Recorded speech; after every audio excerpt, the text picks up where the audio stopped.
सुनिए, इब्रानियों में लिखा गया है कि हमें विश्वास से जीना है। कहिए विश्वास से। हाँ, विश्वास से जीना क्या होता है मैं आपको आज समझाना चाहता हूं, और मेरी उम्मीद है, मेरा भरोसा है ये कॉन्सेप्ट आपके लिए बहुत आज क्लियर हो जाएगा। आमीन। सुनिए, यहां लिखा है विश्वास से धर्मी जन जीवित रहेगा। चलो इसका उल्टा करो, इसका उल्टा करो। अगर विश्वास से हम जिएंगे, इसका उल्टा करो, अगर विश्वास नहीं होगा तो वो मरेगा। कौन मारेगा उसे? उसे मारेगा उसके खुद के ख्याल, हिज ओन थॉट्स। मैं आपको सच कहता हूं, कोई आपको इतना परेशान नहीं करता जितना आपको आपकी नकारात्मक सोच परेशान करती। शैतान को छोड़ दो, बाजू में रखो। कई लोगों को लगता है कि शैतान मुझे टॉर्चर कर रहा है। नहीं ब्रदर, आप नेगेटिव हो। लिसन टू मी, बड़े ध्यान से सुनिए। जब हम प्रभु में आते हैं, दुष्ट आत्माएं हमारे अंदर से निकल जाती हैं, लेकिन मैं आपको बताना चाहता हूं वो निकल गई हैं, पर अपनी नकारात्मक सोच वो आप में छोड़ के गई हैं। इसीलिए पॉल कहता है तुम्हारे मन को तुम्हारा नया होना जरूरी है।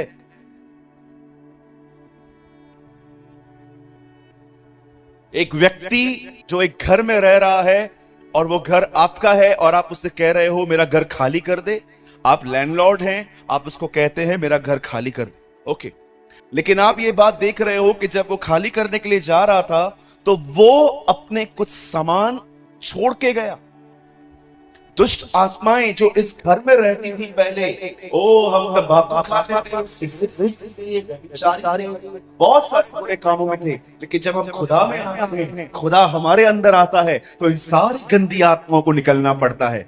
लेकिन मैं आपको बताना चाहता हूं, दुष्ट आत्मा निकल गई है, पर वो अपनी कुछ चीजें आप में छोड़ के गई है। वो है उसकी सोच। उस सोच को कैसे निकालें? वो जो चिंता, जो नेगेटिव है। इसीलिए पौलुस कहता है तुम्हारे मन के नए होने से तुम्हारी जिंदगियां बदलेंगी। हमें अपने मन को हर दिन नया करना है।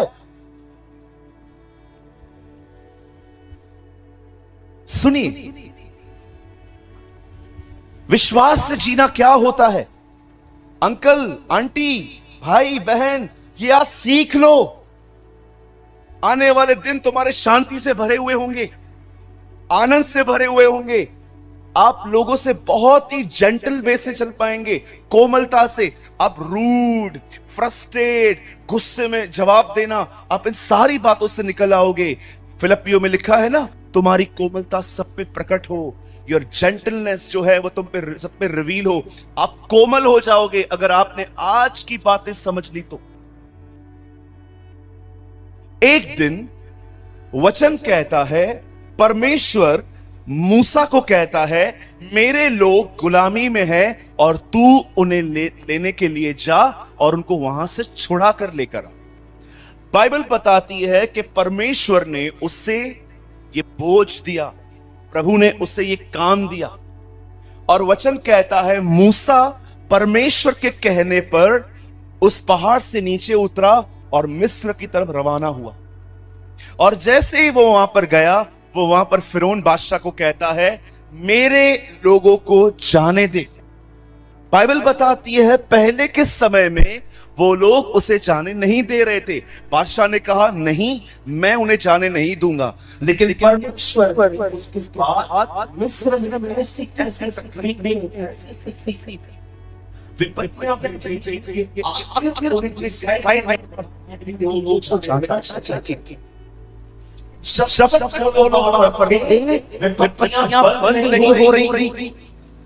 मेंढक पानी पीने दरबार में घुस गए, पर पता कि वहां पानी नंबर बदल गया, पर पता था कि वहां पर लोग बुढ़ियां होने लगी, पर पता था कि ऐसा भी होता था, तीन सूरज के चलना लगा था,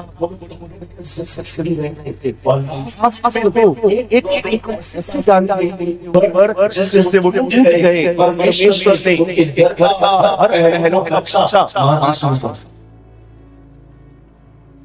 अंत में वो राजा टूट गया, उसने कहा जाओ तुम यहां से, सब, मुझे कोई नहीं चाहिए यहां पर। आप जानते हो जब लोग वहां से निकले, अब वो बिल्कुल उनके सामने रास्ता खत्म हो गया, क्योंकि सामने समुंदर आ गया। और जैसे उन्होंने देखा कि सामने समुंदर है, तो उन्होंने क्या देखा, पीछे रथों की आवाज आ रही थी, घोड़ों की। उन्होंने क्या देखा, वो राजा वापस उन्हें गुलामी में लाने के लिए उनके पीछे पीछे आ रहा था, उन्हें चेस कर रहा था, उन्हें पकड़ रहा था। अब सोचो, सामने समुंदर, पीछे राजा और बीच में इजराइल के लोग। अब वो लोग पैनिक हो गए, बोलिए पैनिक, परेशान। अब वो लोग परेशान हो गए, और जानते हो उन लोगों ने परेशानी में क्या किया, कुड़कुड़ाना शुरू कर दिया।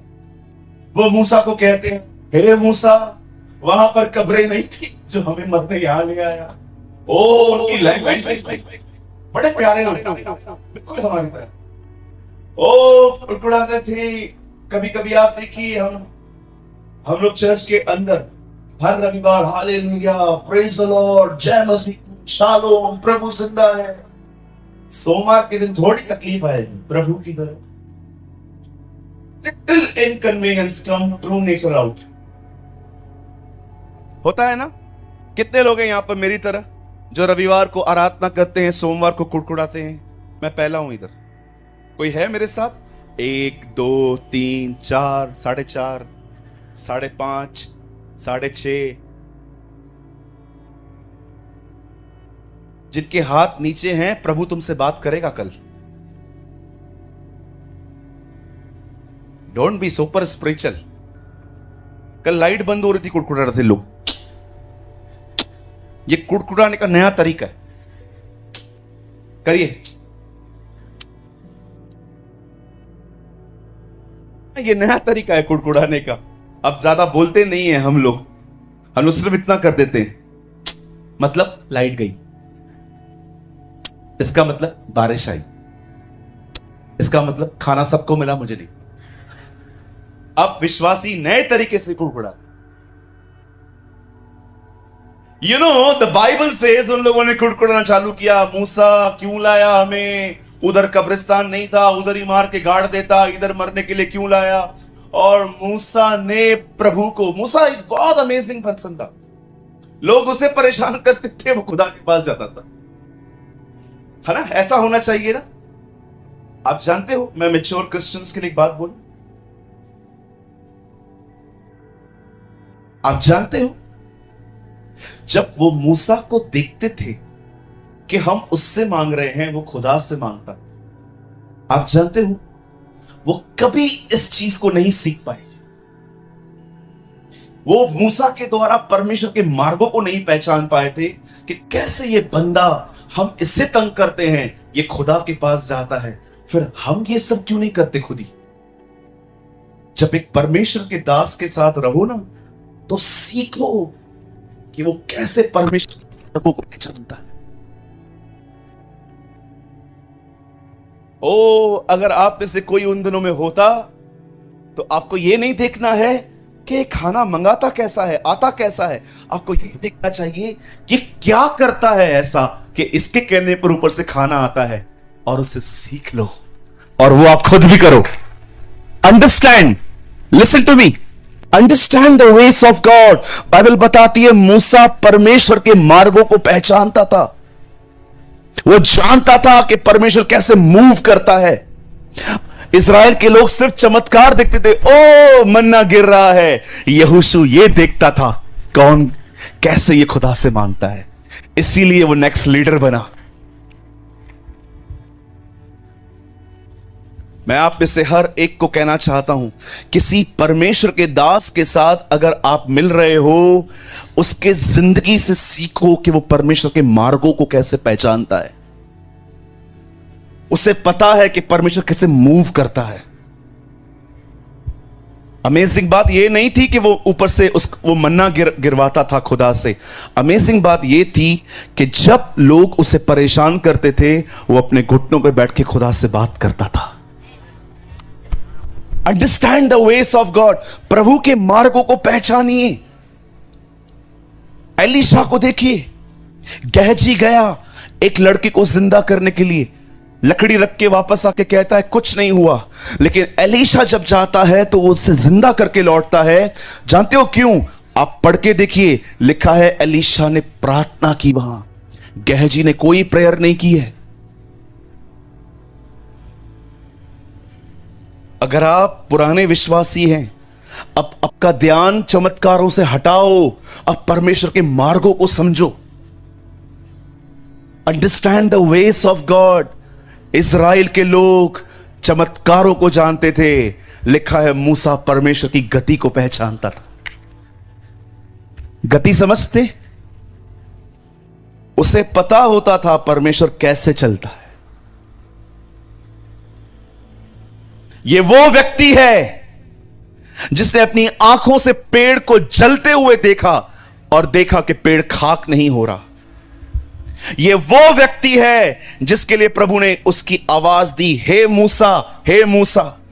ये वो व्यक्ति है जिसे लाल समुंदर दो भाग किया। ये वो व्यक्ति है जिसकी 120 साल के आंखों में भी कभी रोशनी कम नहीं हुई। ये वो व्यक्ति है जो ऊपर से मन्ना गिरवाता था, चट्टान से पानी निकालता था, उसके दोपहर में बादल चलता था, रात को अग्नि का खंभा चलता था। ये वो व्यक्ति है जिसने पूरे मिस्र को अंधेर करते हुए देखा था।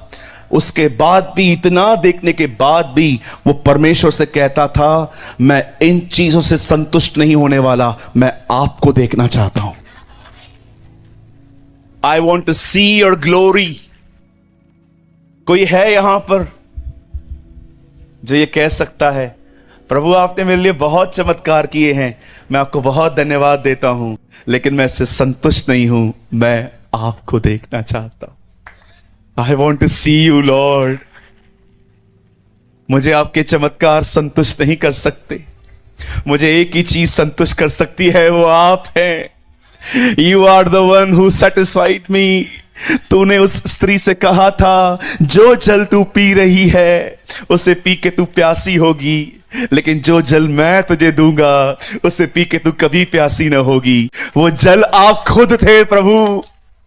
You are the water of life. इस दुनिया में कोई चीज ब्रदर आपको सेटिस्फाइड नहीं कर सकती। ना पबजी, ना आईफोन 14, ना कोई रिश्ता, कोई भी चीज आपको संतुष्ट नहीं कर सकती। सब चीजें जरूरी हैं, लेकिन मैं आपको बताना चाहता हूं, संतुष्टि सिर्फ परमेश्वर की ओर से आती है। Only Jesus will satisfied you. Yeshu ही एक मनुष्य को पूर्ण रूप से संतुष्ट कर सकता है। संतुष्ट का मतलब समझते? जिस दिन आप परमेश्वर के प्रेम को जान लेंगे ना, जानते हो आपके साथ क्या होगा? आप लोगों से प्यार और आदर की उम्मीद खो दोगे। I am happy. क्यों? Jesus loves me. यीशु मुझसे प्यार करता है, मेरे लिए काफी है। जो भी लोग यहां बैठे हैं, अगर कोई आपसे बात न करे, कोई आपको मीटिंग के बाद जय मसीह न कहे, पादरी साहब आपके घर के पास से होके चले जाएं पर अंदर ना आए, अगर आपको ये बातें देखकर दुख होता है, तकलीफ होती है, आप नेगेटिव हो जाते हैं, ये साफ चिन्ह है कि अब तक आपने प्रभु के द्वारा संतुष्टि प्राप्त नहीं की है। जो व्यक्ति परमेश्वर के प्रेम को जानता है, वो मनुष्यों से बहुत कम उम्मीद करता है। कोई आपको हंस रहा है, ही, आप भी हंस रहे हैं। कोई आपको टेढ़ा आंसर दे रहा है, आप दुखी हो गए। मतलब लोग आपको चाहे तो खुश भी कर सकते हैं, आपको दुखी भी कर सकते हैं। मतलब आपके लाइफ का रिमोट कंट्रोल लोगों के हाथ में है। तुम चाहो तो मुझे खुश करो, तुम दुखी, दुखी, खुश, खुश, दुखी। क्या लाइफ है ये? हैंडीकैप की तरह वैसाखियों पे चल रहे हैं हम। मैं चर्च गया था, उसने मेरे से बात नहीं की, उसके लिए गए थे। एक बहन आई, उन्होंने कहा आज आराधना में मजा नहीं आया। मैंने बोला क्या हुआ? नहीं आज मजा नहीं आया, कुछ हो नहीं रहा था। अच्छा, हम आराधना तेरे मजे के लिए करते? मतलब मैं आराधना इसलिए करता हूं मैं आपको देखूं आपको मजा आ रहा है कि नहीं आ रहा है। आराधना आपके मजे के लिए नहीं होती है बहन भाई, आराधना इसलिए होती है ताकि वो आनंद करे, वो खुशी मनाए। आपकी आराधना को सुन के मैं कभी कभी बिलीव करता हूं आपकी आराधना ऐसी होनी चाहिए, जैसे आप आराधना कर रहे हैं, हे सेनाओं का यहोवा हमारे संग संग है, याकूब का परमेश्वर। वेट, आपकी आराधना ऐसी होनी चाहिए जब नीचे देखे ना परमेश्वर छत्तीसगढ़ में, और वो लोग देखे और कहे यार इनके स्वर भले फटे हुए हैं पर ये आत्मा से गा रहे हैं। और आपकी आराधना सुन सुन के पता है वो स्वरदूत जो वहां पर गा रहे थे पवित्र पवित्र, वो उनको कहे ए तुम लोग थोड़ा चुप करो, मेरे को इनकी आराधना तुमसे ज्यादा अच्छी लग रही है। आप जानते हो दैट इज वर्शिप। आप वर्शिप में क्या फील कर रहे हैं? मेरे बाल खड़े हुए नहीं, मैं गिर नहीं गया, मैं उठ नहीं गया, मुझे करंट नहीं लगा। ये वर्शिप नहीं है, ये फीलिंग्स हैं। Feeling is not important. जो शरीर में जीते हैं वो हमेशा ऐसी ही बातें करते हैं, मैं मोटा हूं, मैं पतला हूं, मैं चौड़ा हूं, मैं ये हूं, क्योंकि ये शरीर में जी रहे हैं। जो प्राणों में जिंदगी जीते हैं अंदर सोल में, वो हमेशा आपको कहेंगे मुझे ऐसा लग रहा है, मुझे ऐसा लग रहा है, क्योंकि वो प्राणों में जिंदगी जी रहे हैं। खुदा ने हमें शरीर और प्राणों में नहीं, प्रभु ने हमें आत्मा में जीने के लिए बुलाया है। ओ आत्मा और सच्चाई से उसकी आराधना करें। आप आराधना में क्या महसूस कर रहे हैं कहिए बाजू वाले को महत्वपूर्ण नहीं है। हां, आपकी आराधना के द्वारा प्रभु आनंद करना चाहिए। ओ आपकी आराधना सुन के वो डांस करना चाहिए जब आप गा रहे हो सेनाओं का यहोवा और खुदा याकूब, समुद्र को जिसने डूबा, ऐसे वो डांस करना चाहिए। सरदूत देखने चाहिए, अरे बाप रे क्या डांस करता है। लेट योर वर्शिप, आपकी आराधना परमेश्वर को डांस करवानी चाहिए। ओ मैं आपको बताना चाहता हूं, हम लोग इतने सेल्फ सेंटर्ड हैं कि हम आराधना में ये नहीं देखते कि मेरी आराधना खुदा तक पहुंच रही है क्या, हम सोचते हमें कितना मजा आ रहा है।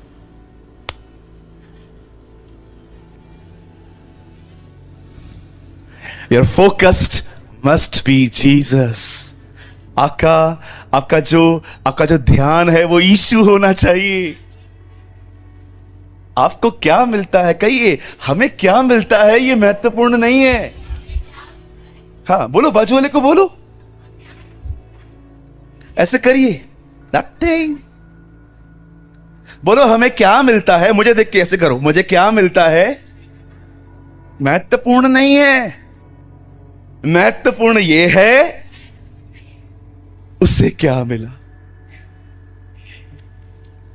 Oh what he will get. हम लोग यीशु मसीह से प्रेम करते हैं, पापों की क्षमा पाके वापस पिक्चरों पे जाते हैं। हम लोग प्रभु से प्यार करते हैं, पापों की क्षमा है, फिर भी साइड में अफेयर है। कई लोग जो हैं वो यीशु में हैं, पाप क्षमा हो गए, अब नए पापों का अंबार लगा रहे हैं। जीसस इसीलिए नहीं मरा कि वो आपको माफ करके आपको छुट्टी दे दे, अब तुम्हें जो करना है करो। No no no no no. Yashaya में लिखा है उसने अपना जीवन इसलिए दिया ताकि परमेश्वर अपना वंश वापस पाए।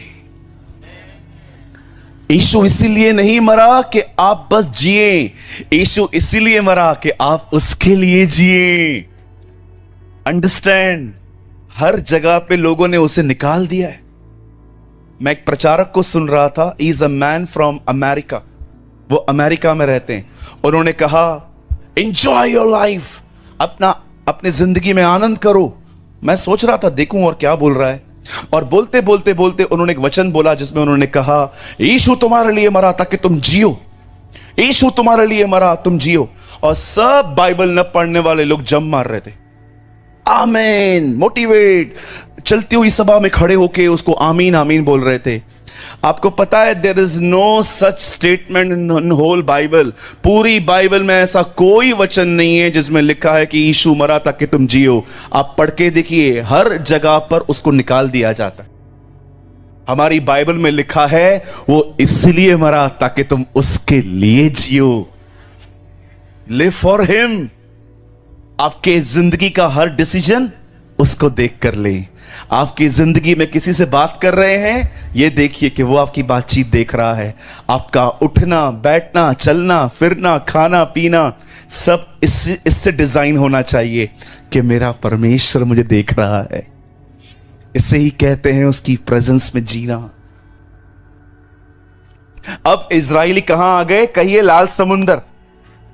अब जैसे वो लाल समुंदर के सामने आ गए, ओ कुड़कुड़ाने लग गए, मूसा काय कर तो तुम्ही, क्या कर रहा है तू, समझ में नहीं आ रहा है तुझे, यहां क्यों लेकर आया? आई एम सॉरी, मैंने थोड़ा मराठी बोल दिया।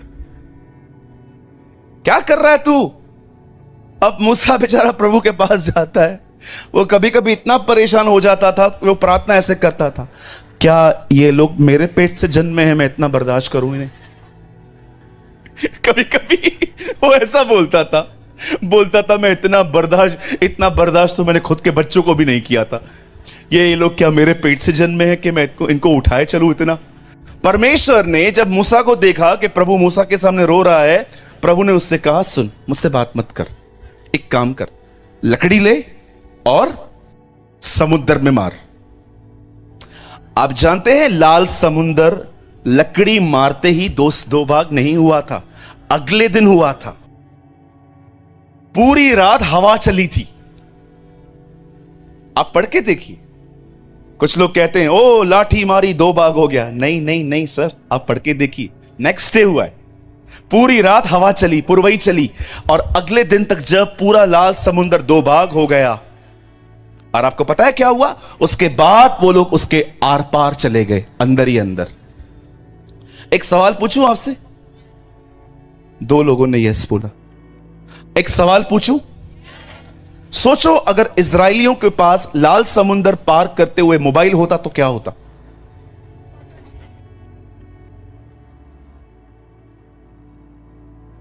मैं आपको लिख के देता हूं, आज तक वो क्रॉस नहीं कर पाते। 1 photo with Moses, 1 family photo, 1 photo with Joshua, और जब फिरौन आ जाता उसको बोलता 1 फोटो तेरे साथ भी। धन्यवाद हो प्रभु का कि इजरायलियों के पास मोबाइल नहीं था, है ना? नहीं तो वो आज तक क्रॉस नहीं कर पाते, खड़े हो जाते। ओ बहने तो बहने खड़ी हो जाती, मूसा मूसा 1 मिनट, अरे हमको निकलना है। हाँ निकलेंगे ना, जा रहे हैं ना, फोटो ले ले। एक फिर फैमिली फोटो, फिर चलते हुए पानी वाला फोटो, अलग फोटो, ये फोटो वो फोटो। कहिए प्रभु आपका कोटि कोटि धन्यवाद कि इजरायलियों के समय फोन नहीं था।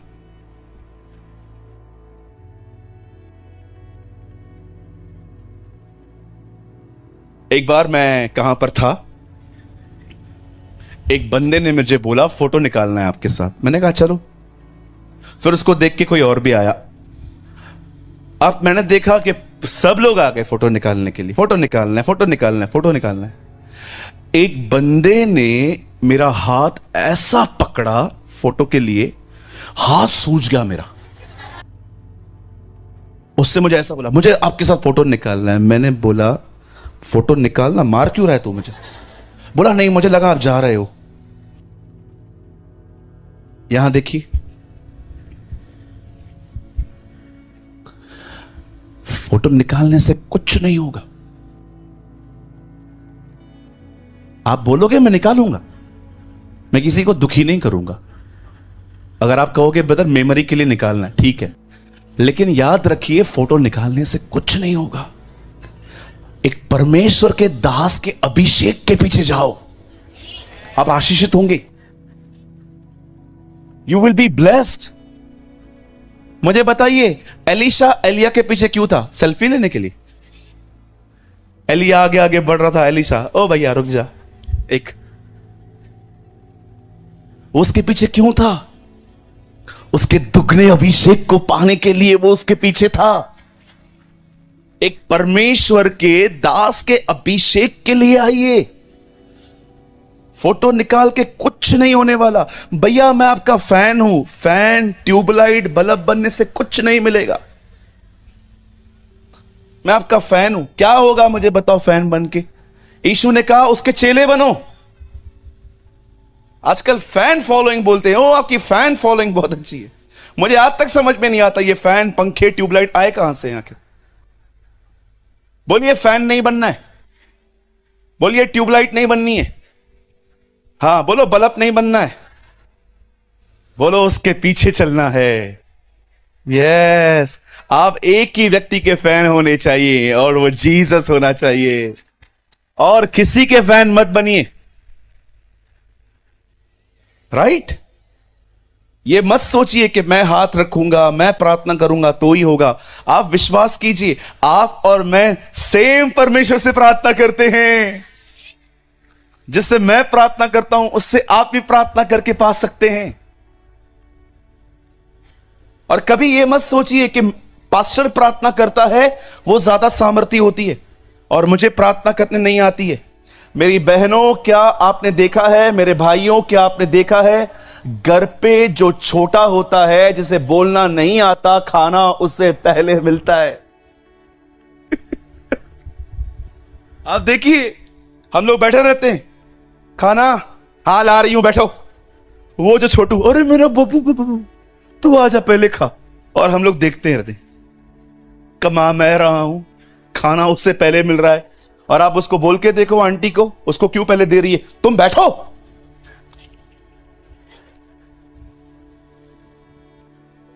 ये मत सोचिए कि आप परफेक्ट बनेंगे, डेकोरेशन करेंगे, प्रार्थना 10 वचन डालेंगे तो ही खुदा सुनेगा।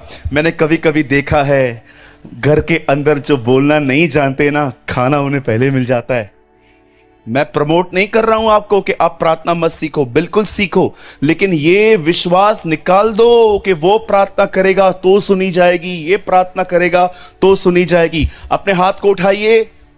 कहीं ये प्रार्थना करने वाला महत्वपूर्ण नहीं है, कहीं ये प्रार्थना सुनने वाला महत्वपूर्ण है। यस, जो प्रार्थना सुने वो ज्यादा इंपॉर्टेंट है। यस, देखो वो बहन बेचारी पीछे पीछे बोल रही है मेरे। Very good sister, God bless you, ऐसे ही बढ़ो।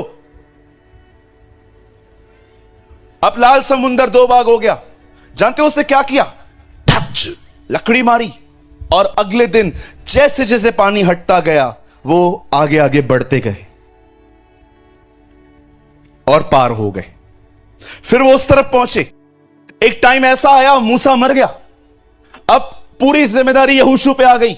और जब यहोशू उन्हें इजराइल अंदर लेके जा रहा था, तब इजराइल से पहले एक देश आता है जिसको कहते हैं यरदन, जॉर्डन।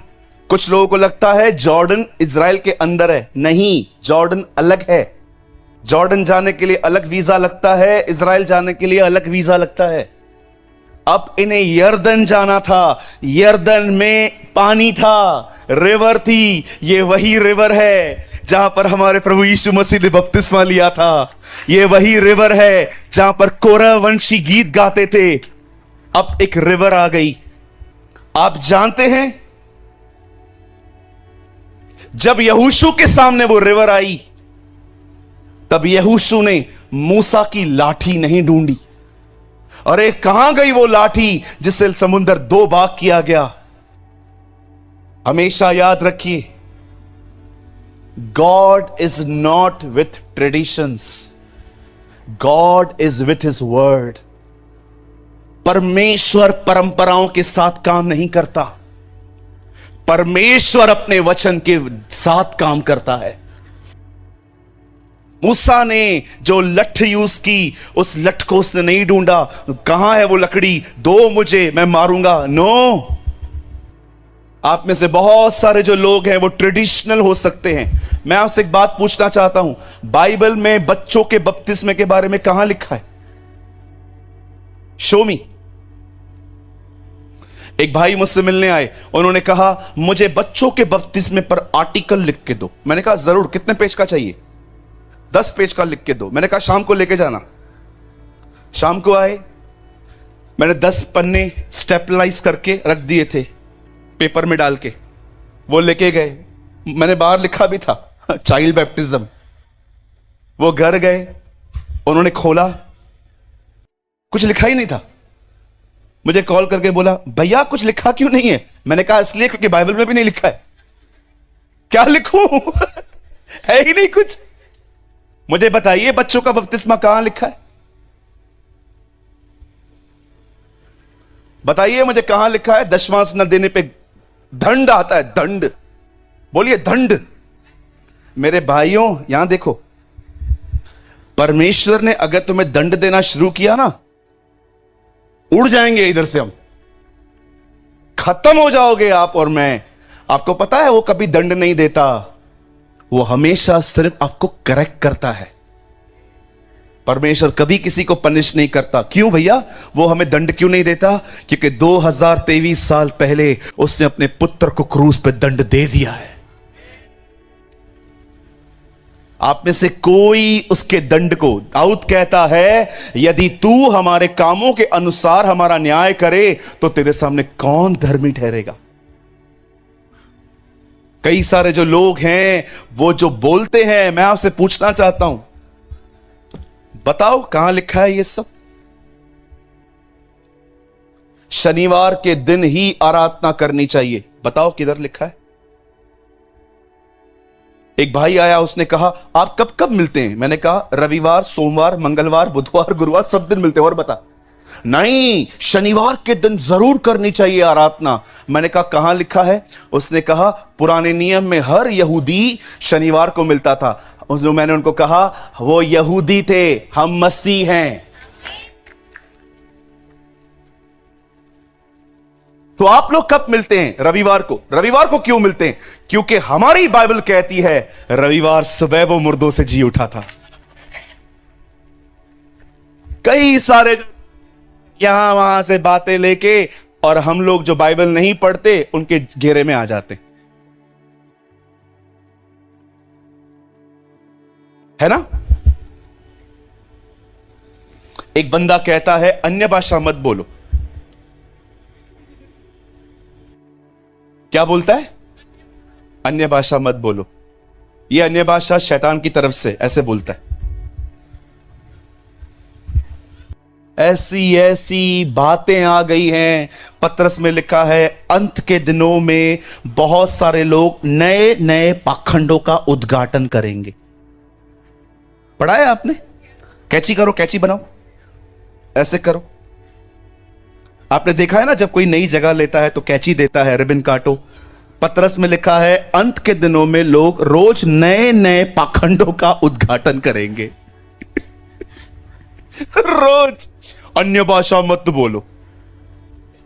आई डोंट नो आप में से कितने लोग केनेथ ई हैगन को पहचानते हैं, अ फाउंडर ऑफ रेमा। आपको पता है जब वो अन्य भाषा बोलते थे लोग चंगे होते थे, दुष्ट आत्माएं निकलती थी, लोग जो हैं स्वर्ग का अनुभव करते थे। और आज लोग फेमस होने के लिए मुंबई में एक कहावत है, पब्लिक सिटी चाहे नेगेटिव वे में आए या पॉजिटिव वे में आए, public city is a public city. ये उन लोगों में से हैं। अगर अन्य भाषा नहीं है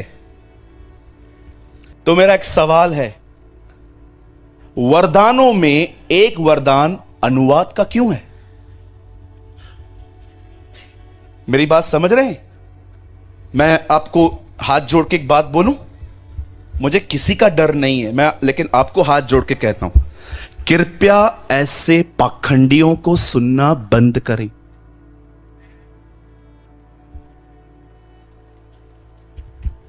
कभी कभी लोग कहते हैं चर्च जाना जरूरी नहीं है, ऑनलाइन सुनो। मैं आपके सामने कहता हूं, मैं जब तक जिंदा हूं हर रविवार और हर कभी चर्च जब लगती है मैं खुदा के हैकल में जाऊंगा। आप में से कोई भी, आपने देखा हम जूम मीटिंग में क्या बोलते हैं? आप में से कोई है यहां पर जो हमारी जूम मीटिंग्स में आता है? बाप रे। अच्छा मुझे एक बात बताइए, क्या आपने मुझे ये बोलते हुए सुना है, 100% सुना भी होगा, कि जिस दिन आपकी चर्च है और उस दिन जूम मीटिंग है, पहले कहां जाना है? चर्च जाना है। आपको मेरी जूम मीटिंग अटेंड नहीं करनी है उस दिन, आप जाओ अपने चर्च में। आजकल नया पैटर्न है, चर्च मालूम है कैसे बनती है? 2 लोग उसकी कलीसिया में से लो, 2 लोग इसकी कलीसिया में से लो, 4 लोग उसके यहां से लो, 8 लोग उसके यहां से लो, हो गई चर्च। ये चर्च नहीं है। विश्वास कीजिए, जो लोग दूसरों को छोड़ सकते हैं वो एक दिन आपको भी छोड़ देंगे। आप जानते हैं द बाइबल से, खुदा का कलाम कहता है, जब यहूदा इस्करियोती की मौत होती है तो जानते हो वहां पर क्या लिखा है? पतरस ने कहा, हम एक ऐसे व्यक्ति को यहूदा की जगह देंगे जो पहले दिन से हमारे साथ है। किसी और का ग्रुप छोड़ के नहीं आया है। उसने कहा उन लोगों को यह पद मिलेगा जो पहले दिन से हमारे साथ है। उन दिनों में कोई दूसरा चर्च छोड़ के आया और एक और चर्च में मिनिस्ट्री करने लगा, ऐसा नहीं होता था। वो देखते थे कि पहला व्यक्ति कौन है जो स्टार्टिंग से हमारे साथ है, ऐसों को सेवा मिलती थी। आज पता है क्या होता है? अगर किसी को वर्शिप नहीं मिलती, वो अपनी चर्च छोड़ के किसी और जगह पे चला जाता है कि मुझे यहां वर्शिप मिल जाएगी। देखा जाए तो तुम खुदा के लिए तो आए ही नहीं हो, तुम आते हो पदवी के लिए। अन्य भाषा नहीं बोलनी है और विश्वासी को विश्वासी से प्रार्थना नहीं करवानी चाहिए। ये टीचिंग चल रही है आजकल। पौलुस कहता है हर एक के लिए धन्यवाद और विनती की जाए, हर एक के लिए।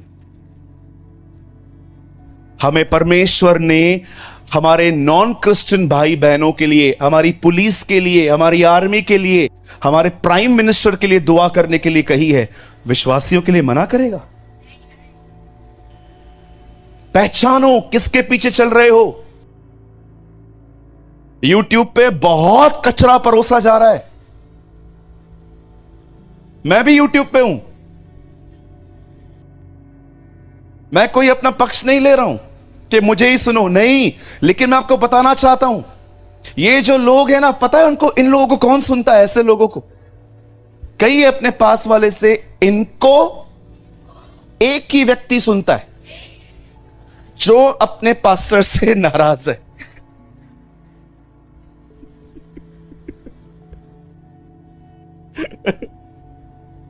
जो अपने पास्टर से नाराज है ना, ऐसे लोगों को यही लोग सुनते।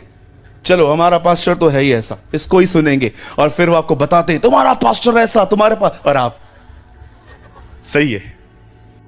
बंद कीजिए, दूर हो जाइए। उन लोगों को सुनिए जो आपको धर्मी बनाएं, उन लोगों को सुनिए जो आपको खुदा के करीब ले जाएं, उन लोगों को सुनिए जो आपको परमेश्वर की आवाज सुनना सिखाएं, उन लोगों को सुनिए जो आपको यीशु के दूसरे आगमन के लिए तैयार करें, उन लोगों को सुनिए जो आपको खुदा के साथ चलना सिखाएं। बाइबल बताती है अंत के दिनों में सिखाने वालों की चमक आकाश जैसे होगी। The Bible says in ending days teaching ministry will be shine. किसी को भी सुन लेते हैं, चलो फ्री बैठे हैं चलो सुन लेते हैं, नो, परखो। कई वीडियोस में डिलीट कर चुका हूं अपने यूट्यूब से। जानते हो क्यों? क्योंकि मुझे ऐसा लगा कि जो मैंने इसमें टीच किया है वो ठीक नहीं था। डिलीट कर दिए मैंने। लाखों व्यूज थे उस वीडियो के ऊपर।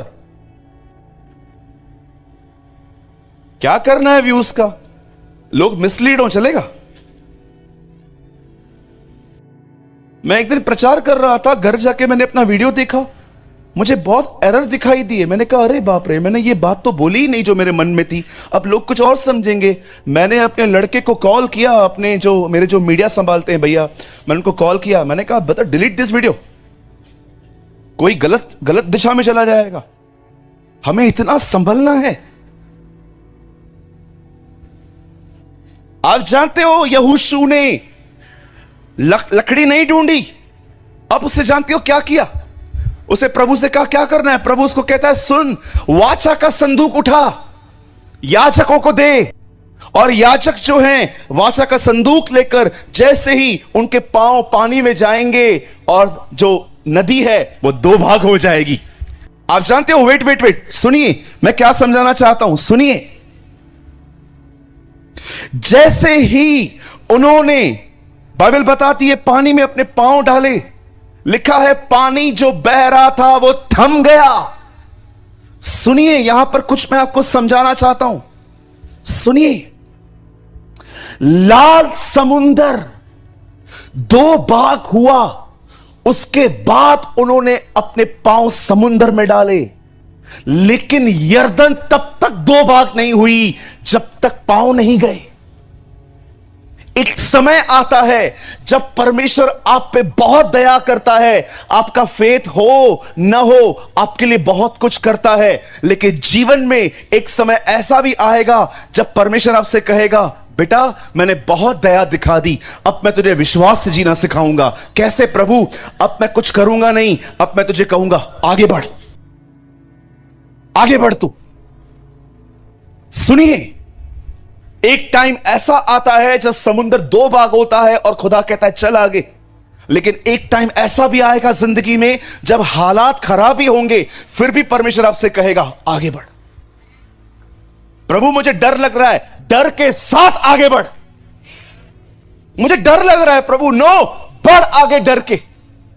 हम लोग पता है क्या करते हैं, हम लोग देखते नहीं है, जब तक समुंदर, जब तक तकलीफ नहीं जाती है तब तक हम खुश रहते हैं, दुखी रहते हैं। लेकिन आप में से कितने लोग हैं यहां पर जिन्होंने ये सीख लिया है, अब चाहे हालात कैसे भी हों मैं चलता रहूंगा खुदा के साथ, I will walk with God. इससे कहते हैं विश्वास से जीना।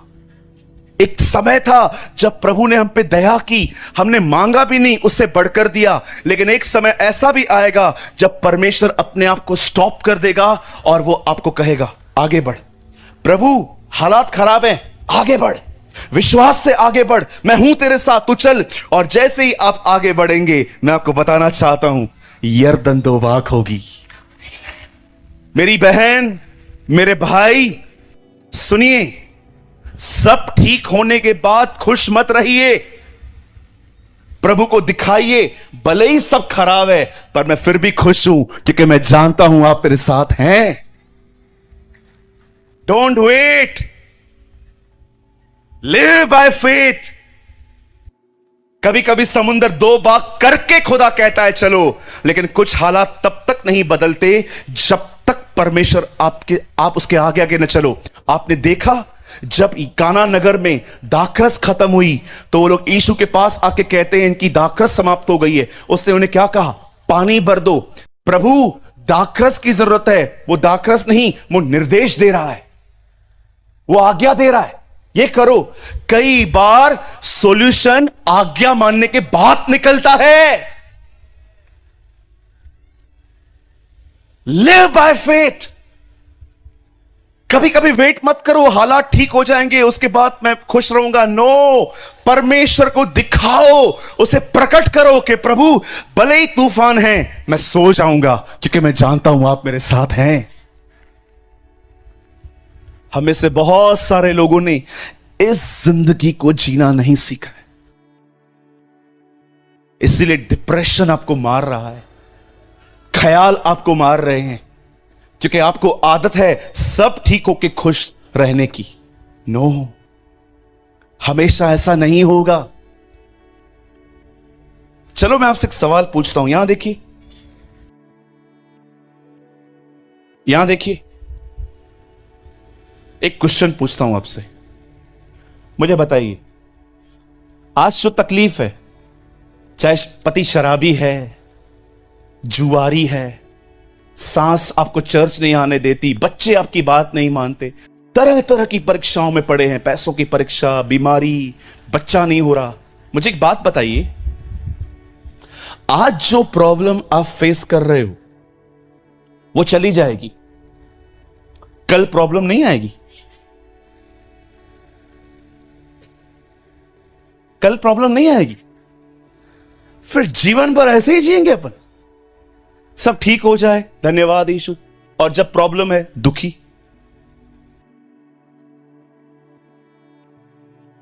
ब्रदर, लिव बाय फेथ, विश्वास से जीना सीखो। लाल समुंदर बहुतों की जिंदगी में क्रॉस हो चुका है। हम में से अधिकतर लोग यहां पर विश्वासी हैं। अब हम में से बहुत सारे लोग यर्दन पे खड़े हैं, जहां पर कुछ भी ठीक नहीं लग रहा, और आपको खुदा कहता है उसके बाद भी आगे बढ़, चल तू आगे, टेंशन मत ले, मैं हूं। परमेश्वर सिर्फ इस बात से खुश नहीं होता कि आप विश्वास करें कि वो है, वो इस बात से खुश होता है कि आप विश्वास करें वो है और वो अपनी सारी प्रतिज्ञाएं पूरी करेगा। God is just not happy because you believe He exists. परमेश्वर सिर्फ इस बात से खुश नहीं होता है कि आप बिलीव करो, हां प्रभु बैठा हुआ है। नो, आपको विश्वास होना चाहिए, जो परमेश्वर ने मुझे कहा है मेरा परिवार उद्धार पाएगा। परमेश्वर ने मुझे कहा है मेरा पति, मेरे बच्चे, मेरा परिवार मसीह को स्वीकारेंगे, क्योंकि लिखा है यदि तू विश्वास करे तेरा घराना उद्धार पाएगा। प्रभु ने मुझे कहा है मैं वो देखूंगा। बाइबल बताती है धर्मी का वंश बचाया जाएगा। बाइबल बताती है बीमार चंगे होंगे। बाइबल बताती है कि अगर हमारे ऊपर कोई जादू कर रहा है हम पर असर नहीं करेगा, क्योंकि लिखा है याकूब के ऊपर कोई मंत्र नहीं चलता। यू मस्ट बिलीव कि जो कुछ परमेश्वर ने कहा है वो अपने समय में पूरा करेगा। Live by faith. वेट मत करो सब ठीक होने का, इंतजार मत करो। हम मेजॉरिटी क्रिश्चियंस पता है कैसे हैं, हम जब सब हालात ठीक होते हैं हम खुश हैं, हालात बुरे हैं हम अपसेट हैं। हम इस जिंदगी से कब बाहर आएंगे? मैंने इस जिंदगी के ऊपर बहुत पहले ओवरकम कर दिया था। प्रभु ने मुझे ग्रेस दी। मैं नहीं कहता हूं कि मैं परेशान नहीं होता, लेकिन मैं आपको बताना चाहता हूं परेशानी का ड्यूरेशन कम हो गया है। अब पहले मैं पूरा पूरा दिन परेशान रहता था, बाप रे। अब जैसे मैं परेशान हो जाता हूं मुझे पता है क्या करना है, मैं अपना माइंड डाइवर्ट कर देता हूं प्रभु के वचन में कि नहीं, कुछ नहीं होने वाला है, जो खुदा ने कहा वही होगा। Learn to divert, learn to yourself divert. अपने आप का अपना ध्यान अलग करना सीखो। जब दाऊद गोलियत से लड़ने जा रहा था उसके भाइयों ने उसे बहुत बुरा बुरा कहा। राजा ने उससे कहा तू नहीं लड़ सकता, तू बच्चा है, और दाऊद फिर भी गया, वो जीता। बड़ी बात यह नहीं है कि दाऊद ने गोलियत को मारा, बड़ी बात यह है दाऊद जानता था मुझे किस तरफ ध्यान नहीं देना है। दाऊद जानता था कि मुझे किस तरफ ध्यान नहीं देना है। आपको किसी ने कुछ कहा, आप 2-2 दिन लेके बैठ जाते हो, मेरे को ऐसा बोला, मेरे को सास ने ऐसा बोला, मेरे को पति ने ऐसा बोला, मेरे को पत्नी ने ऐसा बोला। अब क्या करना है? सुसाइड करना है? नहीं, मुझे ऐसा क्यों बोला?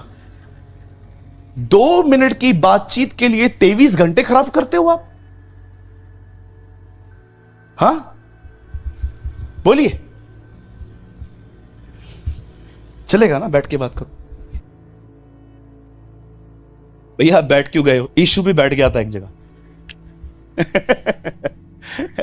ये मैंने प्रभु से सीखा है ना। प्रभु बैठ जाते थे, वो बैठते इसलिए थे क्योंकि वो अपने परिवार से बात करते थे।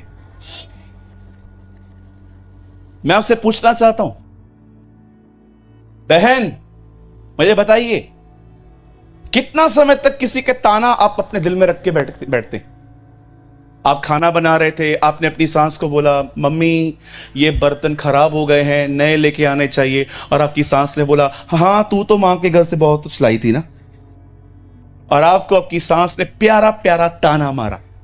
अब कितनी बहनें हैं मुझे बताइए 2-2, 3-3 दिन तक आप उसे अंदर रखते हैं बैंक की तरह, जैसे बैंक आपको ब्याज भर के दे रही है इसका। रात को पति आएगा, आपकी शक्ल को देख के ही वो समझ जाता है कुछ हुआ है, और वो सीधा आपको बोलेगा क्या हुआ? अपनी मां से पूछो। ठीक है मां क्या हुआ? बताया तो होगा उसने। मां सैंडविच बन रहा है, मैं हुआ क्या है बता, वो बोल रही है वो, ये बोल रही है वो, तुझे बताया होगा ना, जाओ वापस उसके पास। क्या हुआ?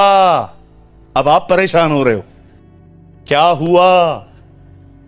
कितना भी करो, क्या भी करो, आपकी मां कभी मुझे अप्रिशिएट करने वाली है ही नहीं। मैं क्यों आई? वो कौन सा दिन था, मनूस दिन, जिस दिन मैं इस घर में आई?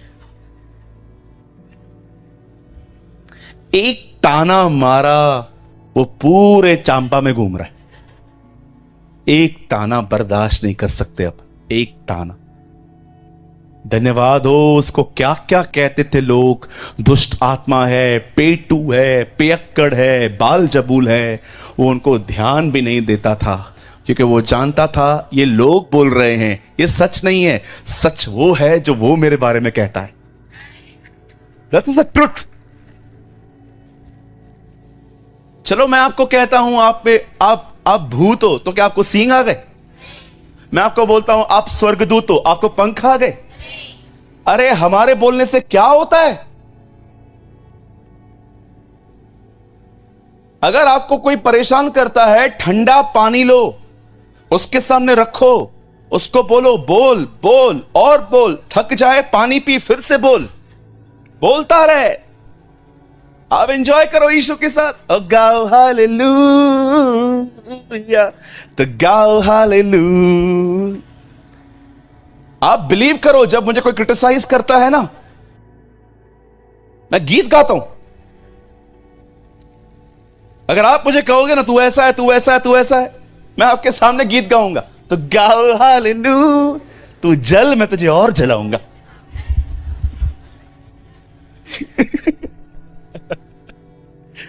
नहीं नहीं, ये मत सीखो, मैं मजाक कर रहा हूं। कुछ कुछ चीजें मत सीखा करो। बोलो यीशु मसीह की, कहिए चाहे कुछ कैसा भी हो, मुझे आगे बढ़ते रहना है, मुझे खुश रहना है। कोई टाइम था मुझे बाइबल का सबसे डिफिकल्ट वर्ड जो फॉलो करने में लगता था, पता है वो कौन सा है?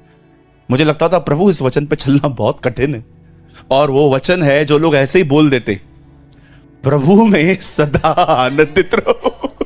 मैं प्रभु को बोलता था ये बहुत कठिन है यार। आप सोचो, आपको पैसों की जरूरत है और आप बॉस के पास जाके कहते हो मुझे सैलरी एक दिन पहले चाहिए, वो आपको बोलता है 2 तारीख से पहले नहीं मिलेगी। आप खुश हो सकते हो? आप वहां से निकले तो गाओ हालेलुया, आप घर जाओ, आपकी पत्नी हालेलुया निकालेगी बरोबर आपका। आप बोलोगे हालेलुया, वो बोलेगी आलू लाया? गाओ हालेलुया, वेयर इज आलू? आलू लाया? नहीं, हालेलुया। झाड़ू पड़ेगी, झाड़ू, बोला झाड़ू। हाँ, इन दिनों में एक कंपनी लोहे के वेलन बना रही है।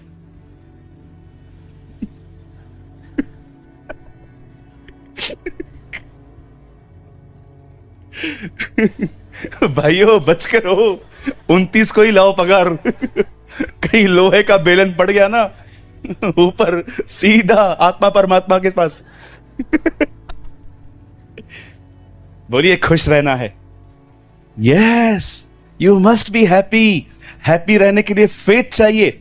चलो, अगर आप में से कोई ऐसा है जो कहता है ब्रदर मैं आपको सच बोलता हूं, मैं खुश रहना चाहता हूं, मैं विश्वास रखना चाहता हूं, पर मैं असमर्थ हूं, मुझसे नहीं हो पाता, अब मैं क्या करूं? मैं आपको बताता हूं। अगर आपकी कंडीशन ऐसी है तो बच्चों की तरह प्रभु के पास जाइए और उससे कहिए मैं विश्वास करता हूं, पर मेरे अविश्वास का भी उपाय कर। लॉर्ड प्लीज, यू नो, आप खुदा से ये कहिए, विश्वास कीजिए वो इतना दयालु है कि उस पर विश्वास करने के लिए भी वो आपको विश्वास देगा। आमीन। तो कितने लोग आज के बाद वेट करेंगे सब ठीक हो जाए तो मैं खुश रहूंगा? मेरी बहन, मेरे भाई, जो आप सोच रहे हो ना, ऐसा कुछ नहीं होने वाला। आप डरते रहते हो, ओ हर एंगल से सोचते रहते हो, अगर ऐसा नहीं है ऐसा, बंद कर दो सोचना, उसके साथ चलते रहो। जैसे जैसे उसके साथ आगे बढ़ोगे, ओ अपनी आंखों से आप देखोगे कैसे पानी थम जाता है। मेरे एक फ्रेंड हैं, बड़े ईमानदार हैं वो, प्रभु उनको बहुत आशीष दे, मुंबई में रहते हैं। उन्होंने एक बैंक से कर्जा लिया था, लेकिन वो टाइम पे चुका नहीं पाए। और आप जानते होंगे बैंक जब्ती करती है। अगर आप बैंक को बोलोगे ना पैसा नहीं है, अपने मान जाते हैं, बैंक नहीं मानती। बैंक आपकी चीजों को उठाना स्टार्ट करती है, गाड़ी, घर सील कर देंगे। उनके ऊपर बहुत कर्जा था बैंक का। एक दिन उन्होंने प्रार्थना की, प्रभु मैं पैसे चुकाना चाहता हूं पर मेरे पास है नहीं। आपको पता है, कुछ दिनों के बाद वो न्यूज़पेपर पढ़ रहे थे कि जिस बैंक से उन्होंने पैसे लिए थे वो बैंक बंद हो गए, दिवाला दे दिया। जानते हो प्रभु ने उनको क्या कहा? जब तक तेरे पास पैसा नहीं आएगा बैंक नहीं खुलेगा।